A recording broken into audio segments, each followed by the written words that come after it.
एक तरफ Israel Hamas के बीच सीज फायर डील करीब करीब फाइनल हो गई है। खबरों की माने तो हमास ने इजरायली कैदियों की रिहाई वाले मसौदे समझौते को स्वीकार भी कर लिया है। दूसरी ओर इजरायली पीएम के ही सहयोगी इस डील से खफा नजर आ रहे हैं। इजराइल के पुलिस मंत्री इतामार बेन ग्वीर ने तो नेतन्याहू सरकार से इस्तीफा देने की धमकी दे डाली है। इतामार ने कहा है कि अगर प्रधानमंत्री बेंजामिन नेतन्याहू कतर में गाजा युद्ध विराम के समझौते पर राजी होते हैं तो वह उनकी सरकार से इस्तीफा दे देंगे। इस बीच इजरायली मीडिया ने दावा किया कि नेतन्याहू ने अपने सहयोगियों के बागी तेवर को शांत करने के लिए नया फॉर्मूला तैयार किया है। दरअसल नेतन्याहू ने इतमार बेन ग्वीर और इजरायली वित्त मंत्री को एक आकर्षक प्रस्ताव दिया है। इसके तहत वेस्ट बैंक में बस्तियों का विस्तार करने और सुरक्षा उपायों को बढ़ाने की योजनाएं शामिल हैं। दावा तो ये भी है कि नेतन्याहू ने कथित तौर पर दोनों मंत्रियों को आश्वासन दिया है कि आगामी कार्रवाइयों से उनकी लोकप्रियता बढ़ जाएगी।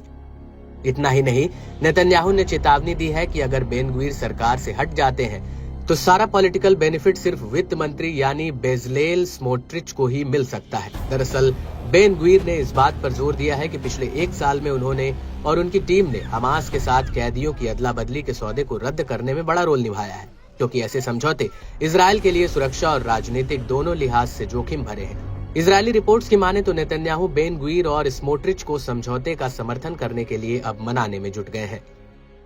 इस बीच स्मोट्रिच ने कहा कि मेरी आंखों के सामने सिर्फ एक ही बात है और वो ये है कि युद्ध के सभी मकसद को कैसे हासिल किया जाए ताकि पूरी जीत हासिल की जा सके।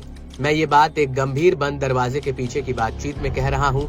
जब तक ये लक्ष्य पूरे नहीं हो जाते हैं मैं न तो शांत रहूंगा और न ही चैन से रहूंगा। हम आने वाले घंटों में तय करेंगे कि अगर डील को मंजूरी मिल जाती है तो सरकार से वापसी के बारे में अल्टीमेटम जारी करना है या नहीं।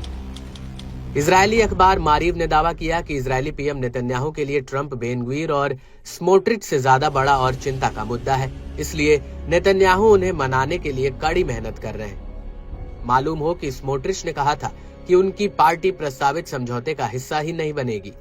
उन्होंने इसे इजरायल की राष्ट्रीय सुरक्षा के लिए एक आपदा बताया है। स्मोट्रिच ने कहा, हम आत्मसमर्पण समझौते का हिस्सा नहीं बनेंगे जिसमें आतंकियों को रिहा करना, युद्ध को रोकना और उन उपलब्धियों को खत्म करना शामिल होगा जिनके लिए बहुत खून बहाया गया था और कई बंधकों को छोड़ना पड़ा था। अब समय आ गया है कि हम अपनी पूरी ताकत से काम करें, पूरे गाजा पर कब्जा करें और उसे साफ करें। गाजा पर नरक के द्वार तब तक खोलें जब तक हमास पूरी तरह से आत्मसमर्पण न कर दे और सभी बंधकों को वापस न दिया जाए। वहीं इजरायल के वित्त मंत्री की ओर से सीजफायर डील का विरोध करने पर इजरायली बंधकों के परिवार वालों ने खासा नाराजगी जताई है। ऐसे में ये देखना काफी दिलचस्प होगा कि नेतन्याहू अपनों को समझाने बुझाने में सफल रहते हैं या फिर उनके सामने घुटने टेक कर इजरायली बंधकों के परिजनों का रोष झेलते हैं। יותר מהחוק האיזוטרי שאתה רוצה להביא. אין, אתם לא תמשיכו הלאה כשיש חטופים בעזה. אני מקצרת.